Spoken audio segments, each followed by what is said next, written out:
Hello guys, I welcome you all in today's video. इस video में हम बात करने वाले हैं पार्ट 2 की, जो कि होगा चैप्टर नंबर 6 क्लास 7 हिस्ट्री का। पार्ट 1 में हम समझ चुके हैं कि कैसे टाउन्स डेवलप हुए थे, ट्रेडर्स की लाइफ कैसी हुआ करती थी। बचे हुए हैं क्राफ्ट पर्सन और ये कवर हो जाएंगे इस वीडियो में। This video is brought you by me, my name is Manav. और अगर आप चाहें तो मुझे सोशल मीडिया में भी फॉलो कर सकते हैं, नीचे मेरे सोशल मीडिया लिंक्स गिवन है। सो विदाउट फर्दर डिले शुरू करते हैं आज का वीडियो। पार्ट 1 में हम कवर कर चुके हैं the changing fortunes of towns तक। इस वीडियो की शुरुआत हम करने वाले हैं the architectural splendour of Hampi से। हम्पी ये एक ऐसी जगह है जो कि लोकेटेड है कृष्णा तुंगभद्रा नदी के बेसिन पर। ये दोनों नदियाँ कर्नाटका में हैं। ये न्यूक्लियस थी, मतलब सारा का सारा जो विजयनगर अम्पायर था, इसकी फॉर्मेशन जो थी वो इसी एरिया में थी। इसे फाउंड किया गया था 1336 में।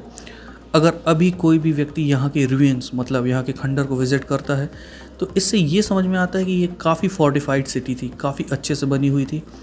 इसके कंस्ट्रक्शन में किसी भी तरीके का मोर्टार या फिर सीमेंटिंग एजेंट यूज़ नहीं हुआ था। मतलब करंटली अगर हमारे घर के जो कंस्ट्रक्शन होते हैं उनके बीच में सीमेंट लगाया जाता है तभी इसमें मजबूती मिलती है, लेकिन यहाँ का जो कंस्ट्रक्शन था यहाँ पर कोई भी तरीके का मोर्टार या सीमेंट यूज़ नहीं हुआ था।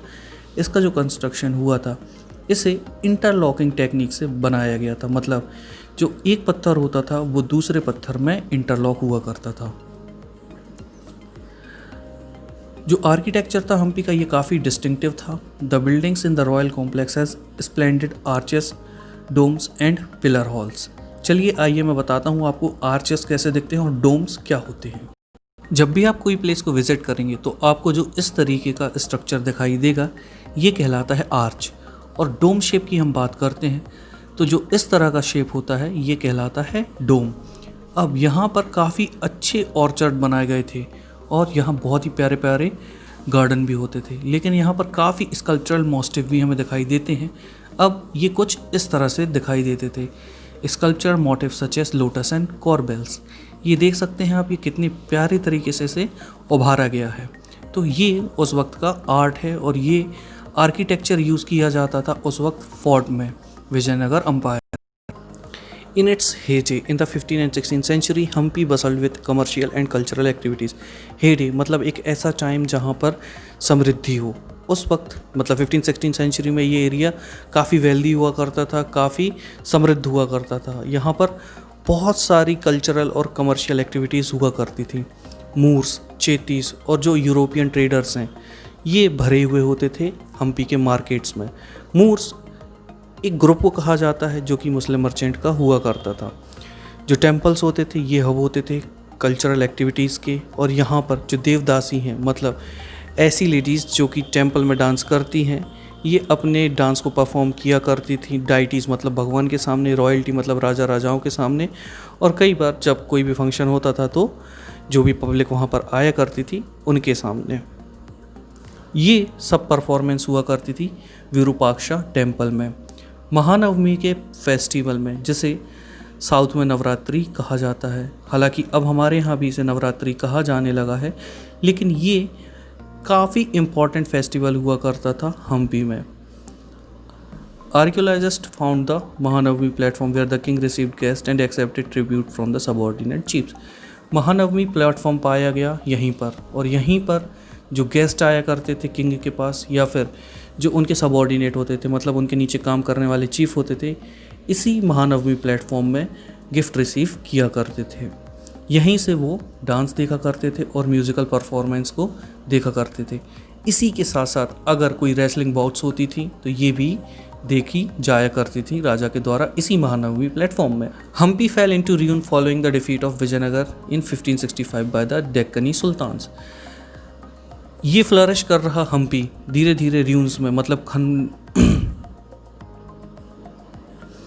Hampi fell into ruin following the defeat of Vijayanagar in 1565 by Deccani sultan. Hampi जो कि एक काफ़ी फ्लरिश जगह थी, ये र्यून्स में कन्वर्ट होने लगी थी, खंडर में बदली जाने लगी थी। कब? जब विजयनगर एम्पायर की हार हो गई थी डेक्कन के सुल्तान्स के द्वारा। ये हुआ था 1565 में, और जो डेक्कन सुल्तान थे ये एक साथ मिलकर इन्होंने हराया था। यहाँ पर गोलकोंडा, बीजापुर, अहमदनगर, बेरार और बिदार के सुल्तान शामिल थे। A gateway to the west Surat. जैसे मुंबई में गेटवे ऑफ इंडिया है या फिर मुंबई को गेटवे ऑफ इंडिया कहा जाता है, उसी तरह से सूरत को कहा जाता है गेटवे टू द वेस्ट। लेकिन सबसे पहले कीवर्ड यहाँ पर एक वर्ड दिया है एम्पोरियम। एम्पोरियम का मतलब होता है एक ऐसी जगह जहाँ अलग अलग प्रोडक्शन सेंटर से आने वाला माल खरीदा या फिर बेचा जाता है। तो सूरत के साथ साथ अहमदाबाद और कैम्बे, जो कि आज प्रेजेंट डे खंबात कहलाता है, ये एक प्लेस है गुजरात में। ये सभी जगह एम्पोरियम बन चुकी थी वेस्टर्न ट्रेड के लिए। Surat was the gateway for trade with West Asia via the Gulf of Hormuz. जो सूरत था ये गेटवे फॉर ट्रेड बन चुका था वेस्ट एशिया के लिए, मतलब जो वेस्ट एशिया से ट्रेड होता था वो सूरत से होता था वाया गल्फ ऑफ हॉर्मुज। चलिए आइए मैं आपको मैप के थ्रू समझा देता हूँ कि आखिर ये गल्फ ऑफ हॉर्मुज है कहाँ और सूरत कहाँ पर है। तो ये आप देख सकते हैं, ये है हमारा सूरत, ये है हमारा इंडिया, ये रहा सूरत। और यहाँ से जब हम वेस्ट की तरफ जाते हैं तो ये आपको वाटर की पतली सी स्ट्रिप जो दो बहुत बड़े देश ईरान और यूएई के बीच में दिखाई देगी, इस एरिया को कहा जाता है स्ट्रेट ऑफ हॉर्मुज या फिर गल्फ ऑफ हॉर्मुज।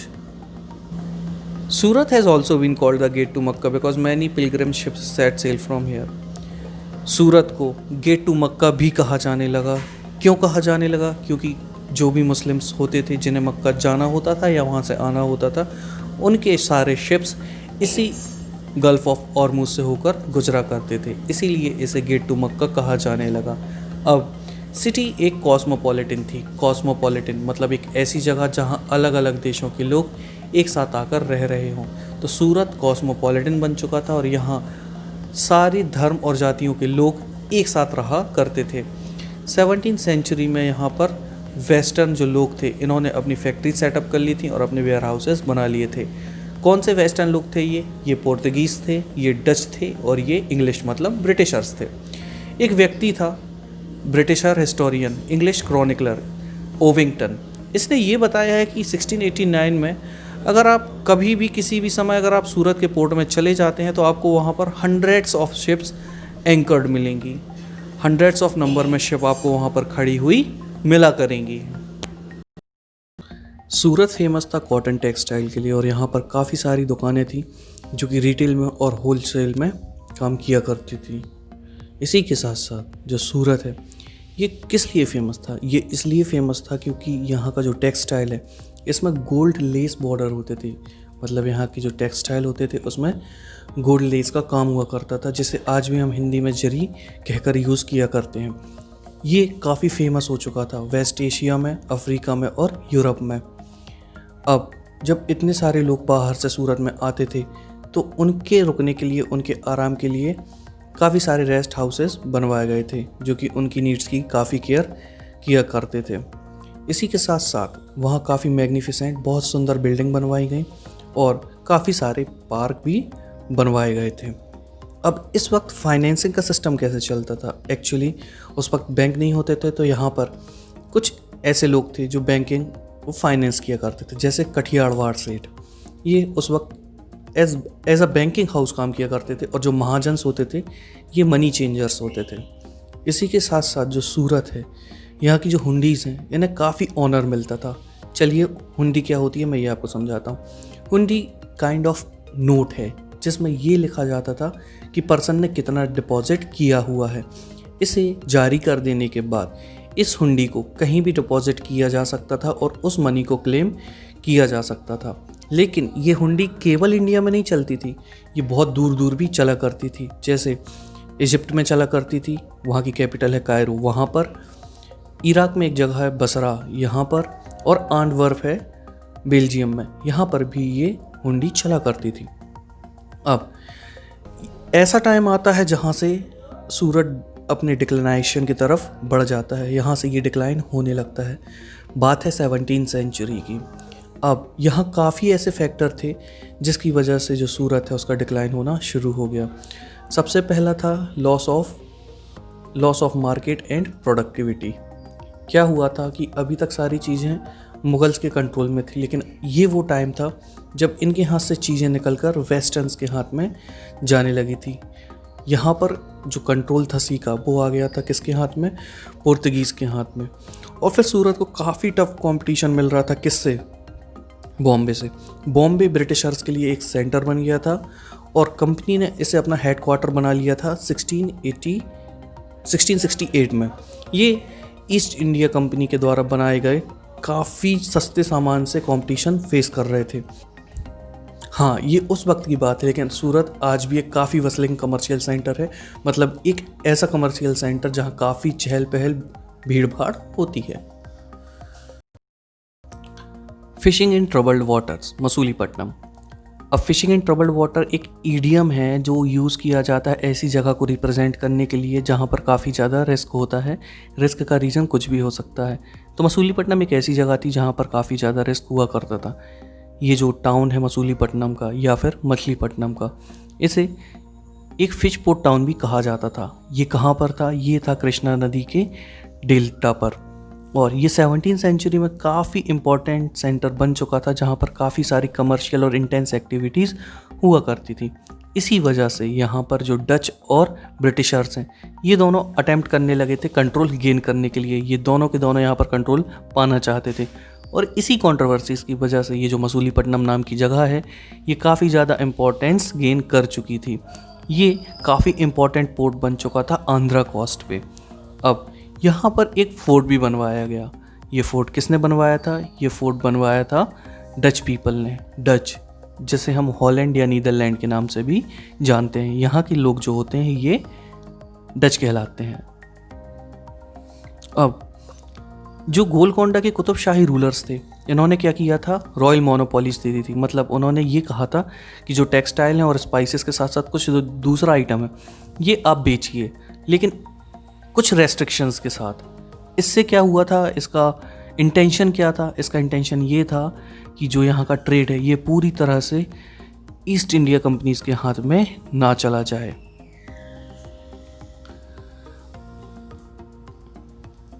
यहाँ पर काफ़ी कंपटीशन बढ़ चुका था। किन के बीच में बढ़ा था? जो वेरियस ट्रेडिंग ग्रुप थे। जो गोलकोंडा के नोबल्स थे वो पर्शियन मर्चेंट्स होते थे, यहाँ पर तेलुगु कोमती चेट्टीज होते थे, और यहाँ पर यूरोपियन ट्रेडर्स भी थे। अब आपको पता है यूरोपियन ट्रेडर में डच भी हो सकते हैं, इंग्लिश भी हो सकते हैं, फ्रांस के लोग या पुर्तगाल के लोग भी हो सकते हैं। इसी वजह से, इस कंपटीशन की वजह से जो ये सिटी थी ये काफ़ी पॉपुलस हो चुकी थी और ये काफ़ी प्रॉस्परस होती जा रही थी।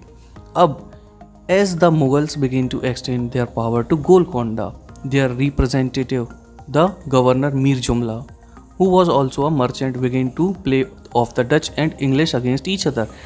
जैसे जैसे मुगल्स की पावर बढ़ती चली गई, उन्होंने गोलकोंडा में अपनी पावर को बढ़ाना शुरू किया। जो यहाँ का गवर्नर था मीर जुमला, आपको पता है मैं पिछले चैप्टर्स में भी बता चुका हूँ, गवर्नर को सूबेदार भी कहा जाता था, और जो गवर्निंग एरिया होता था उसे सूबा कहते थे। खैर, जो मिस्टर मीर जुमला थे, इन्होंने भिड़ना शुरू कर दिया था। किसके साथ?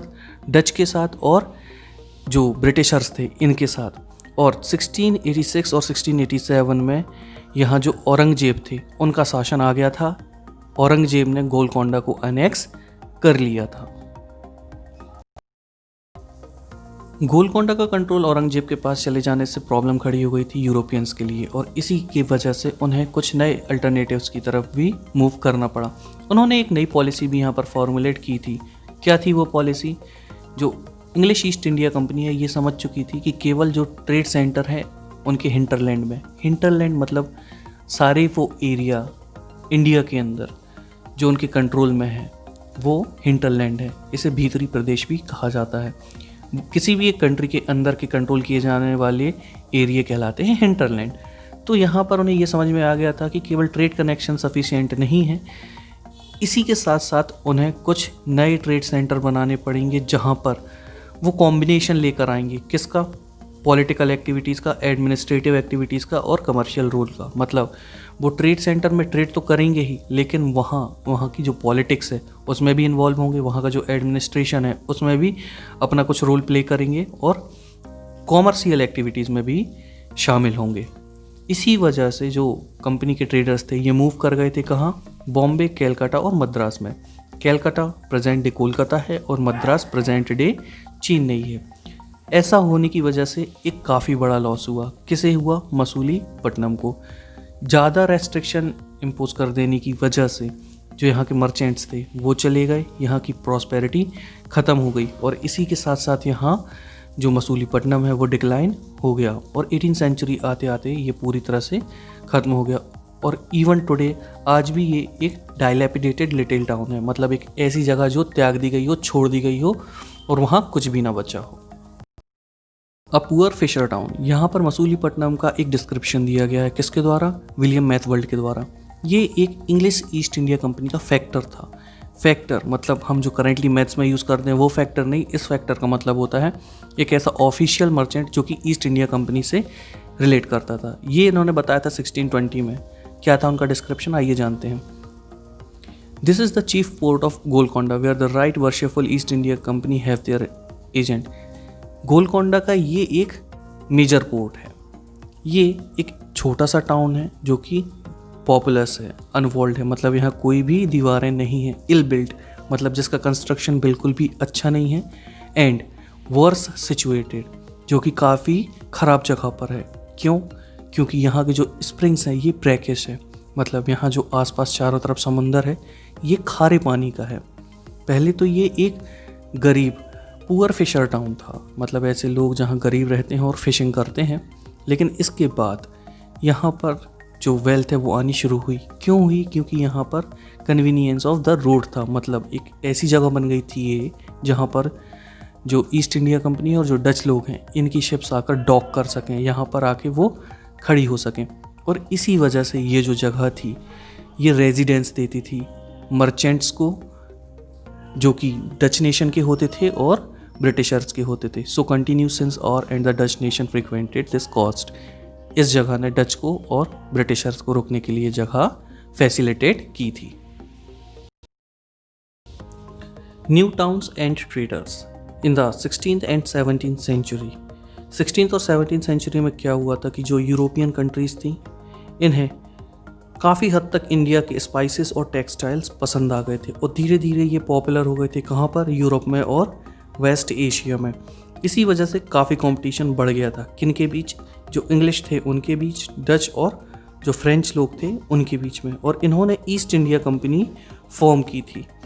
अब समझने वाली बात यह है कि हम अक्सर बोलते हैं वेस्टर्न कल्चर, मतलब हम बोलते हैं वेस्ट की तरफ।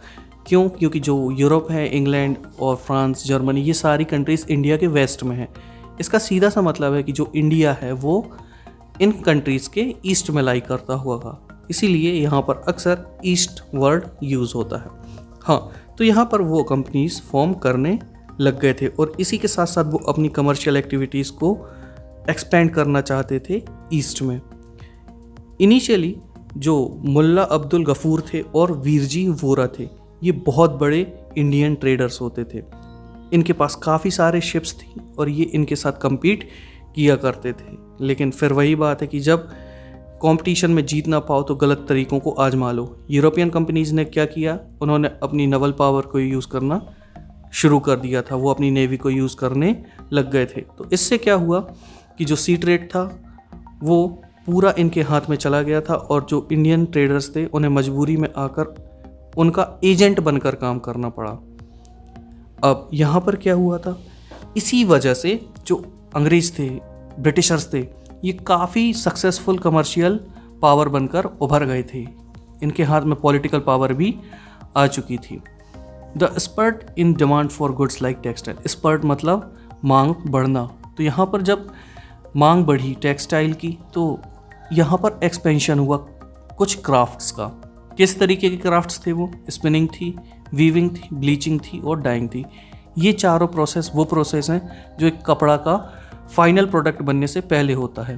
पहले जो कॉटन होता है उसे उसकी स्पिनिंग की जाती है, उसे धागा में बनाया जाता है, फिर वीविंग की जाती है, उसे सिला जाता है, ब्लीचिंग की जाती है, उसे साफ़ किया जाता है और फिर डाइंग मतलब उसमें जो भी पर्टिकुलर कलर करना होता है वो किया जाता है।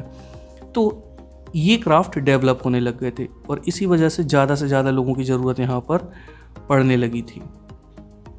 यहीं से जो इंडियन टेक्सटाइल की डिज़ाइंस थी ये काफ़ी रिफाइंड होने लग गई थी।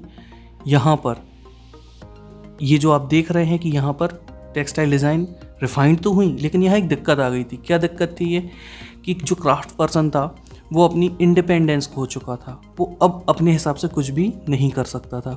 यहाँ पर उन्हें एडवांस मिलने लगा था। मतलब जो ब्रिटिशर्स होते थे या जो वेस्ट के लोग होते थे वो पहले ही आकर पेमेंट कर देते थे। तो यहाँ पर जो एक क्राफ्ट पर्सन होता था वो बॉन्डेड हो जाता था कि अब उसे वैसा ही काम करना पड़ेगा जैसा कि वो लोग चाहते हैं। वो लोग मतलब वेस्ट के लोग। अब यहाँ पर क्या हुआ, ये तो चल ही रहा था, अब यहाँ पर वीवर्स के लिए और परेशानी आ गई। क्या? They know longer had the liberty of selling their own cloth और वीविंग देयर ओन पैटर्न्स। अब यहाँ पर जो वीवर्स थे ये बेचारे मजबूर हो गए थे, ये खुद के कपड़े बनाकर भी नहीं बेच सकते थे, और अगर उनके मन में कोई डिज़ाइन आ रहा है, कोई पैटर्न आ रहा है तो वो भी नहीं यूज़ कर सकते थे। उन्हें जस्ट उनके हिसाब से काम करना होगा जैसा कि यूरोपियंस चाहते थे। ये डिज़ाइन बनाते थे और कंपनी के एजेंट्स को सप्लाई किया करते थे। अब 18th सेंचुरी में 3 बड़े सिटीज़ बनकर सामने आए थे। 18th century saw the rise of Bombay, Calcutta and Madras. ये तीनों सिटीज़ 18th सेंचुरी में उभर कर सामने आईं और ये आज भी नोडल सिटी हैं, मतलब काफ़ी इम्पॉर्टेंट सिटीज़ हैं इंडिया की। यहाँ पर जो क्राफ्ट और कॉमर्स है, यहाँ पर काफ़ी मेजर चेंजेस आए थे। क्यों? क्योंकि यहाँ जो मर्चेंट होते थे और जो आर्टिसंस होते थे, आर्टिसंस कौन? जैसे कि वीवर, इन्हें ब्लैक टाउन्स में भेज दिया जाता था। अब ब्लैक टाउन्स क्या होते हैं? ब्लैक टाउन्स, यहाँ पर होता है रेसिज्म, डिस्क्रिमिनेशन। जो भारतीय लोग थे उन्हें एक अलग जगह में रख देते थे, उसे ब्लैक टाउन्स कहा जाता था। और ये इसी नई सिटी में हुआ करते थे, मतलब बॉम्बे में, कैलकाटा में और मद्रास में। यहाँ पर ब्लैक रिप्रेजेंट करते थे किसे? नेटिव ट्रेडर, मतलब जो इंडिया के रहने वाले ट्रेडर हैं वो, और जो इंडिया के क्राफ्ट पर्सन हैं वो। और जो वाइट रूलर्स थे ये बहुत ही अच्छी जगह जाकर, शानदार जगह से मस्त अपना लाइफ स्टाइल जिया करते थे। कैसे जिया करते थे? एग्जाम्पल के लिए आप सोच लीजिए नहीं, ये फैक्ट है। मद्रास में सेंट जॉर्ज है, फोर्ट सेंट जॉर्ज, ये यहाँ पर रहा करते थे। और जो कैलकाटा है यहाँ पर है फोर्ट विलियम। तो ये ऐसी आलीशान जगह में रहा करते थे।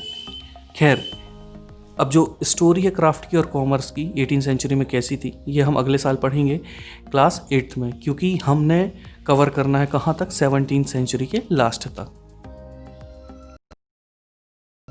Vasco da Gama and Christopher Columbus. 15th century की बात है, यहाँ पर अनप्रेसिडेंटेड एक्सप्लोरेशंस देखने मिली थी सी रूट्स की। मतलब सी रूट को खोजने के लिए ऐसी एक्सप्लोरेशंस की जा रही थी जो पहले कभी नहीं की गई थी। अनप्रेसिडेंटेड मतलब ऐसी एक्टिविटीज़ जो पहले कभी ना की गई हो। ये सारे के सारे लोग इंडियन सब कॉन्टिनेंट को ढूंढना चाहते थे, लेकिन ये ढूंढना चाहते थे सी रूट के थ्रू। सी रूट के थ्रू क्यों? क्योंकि जो रोड रूट है ये तो उन्हें ऑलरेडी पता थी, यहाँ से ट्रांसपोर्टेशन भी होता था, लेकिन यहाँ बहुत परेशानियाँ थी। क्यों? रोड नहीं थी और ट्रांसपोर्टेशन फैसिलिटीज़ भी अच्छी नहीं थी, बीच में लूट लिया जाया करता था, तो इस वजह से काफ़ी परेशानियाँ होती थी। लेकिन इंडियन स्पाइसेस और कुछ इंडियन गुड्स यूरोपियंस को काफ़ी अच्छे लग गए थे, तो वो किसी भी तरीके से बस सी रूट को खोजना चाहते थे। तो वास्को डी गामा ये एक पोर्तुगीज सेलर है, इसने इंडिया की खोज शुरू की सी रूट के थ्रू। ये एटलांटिक ओशियन से होते हुए पहुंचा अफ्रीकन कोस्ट में, फिर वहाँ से ये सेल करता हुआ पहुंचा कहाँ? Indian ocean. फिर ये पहुंचा कैलीकट पहुंचा ये 1498 में, और इसकी जर्नी में लग गए थे लगभग 1 साल से ज़्यादा। और वो सेम ईयर लौट गया लिस्बन जो कि पुर्तगाल की कैपिटल है। इस यात्रा में उसे काफ़ी लॉस हुआ था। कैसा लॉस हुआ था? उसके पास 4 शिप्स थे जिसमें केवल 2 बचे थे। उसने अपनी जर्नी शुरू की थी 170 मैन्स के साथ, लेकिन केवल 54 ही सर्वाइव कर पाए थे। तो इतने सारे हैजार्ड्स के बाद, इतने सारे खतरों के बाद ये जो सौदा था ये काफ़ी प्रॉफिटेबल हुआ था वास्को डी गामा के लिए और दूसरे यूरोपियंस के लिए। क्यों? क्योंकि अब इसी रूट को फॉलो करना शुरू कर दिया था इंग्लिश ने, डच ने और फ्रेंच सेलर्स ने। इसी को लेके एक और ट्विस्टिंग कहानी ये है कि जो क्रिस्टोफर कोलंबस था इसका अजम्पशन था कि अर्थ जो है वो गोल है। तो इसका मतलब ये है कि अगर हम वेस्ट से ईस्ट की तरफ जाते हैं तो भी हम वहीं पहुंचेंगे, और अगर हम वेस्ट से वेस्ट की तरफ जाते हैं तो भी हम वहीं पहुंचेंगे।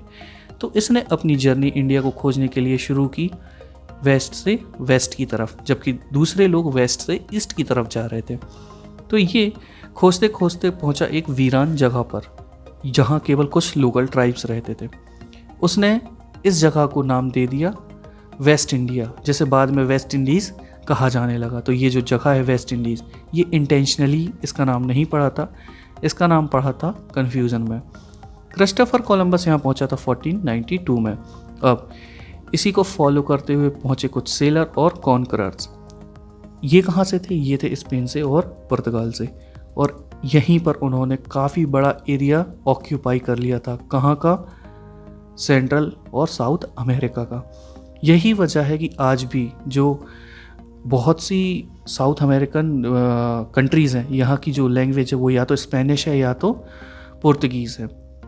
इन्होंने काफ़ी सारा एरिया यहाँ पर कब्जा लिया था और जो वहाँ के लोकल सेटलमेंट थे उन्हें पूरी तरह से डिस्ट्रॉय कर दिया था। आई होप आपको ये वीडियो पसंद आया होगा। अगर आपको ये वीडियो पसंद आए तो प्लीज़ वीडियो को लाइक कीजिए, चैनल को सब्सक्राइब कीजिए। स्टिल अगर आपके कोई डाउट्स हैं तो नीचे कमेंट बॉक्स में कमेंट करिएगा, मैं आकर आपके रिप्लाई ज़रूर दूंगा। इस तरह की वीडियो हम आपके लिए अक्सर लेकर आते रहते हैं, तो आगे भी ऐसे वीडियो प्राप्त करने के लिए बेल आइकन में ज़रूर क्लिक करिएगा। Thank you. I am Manav, signing off.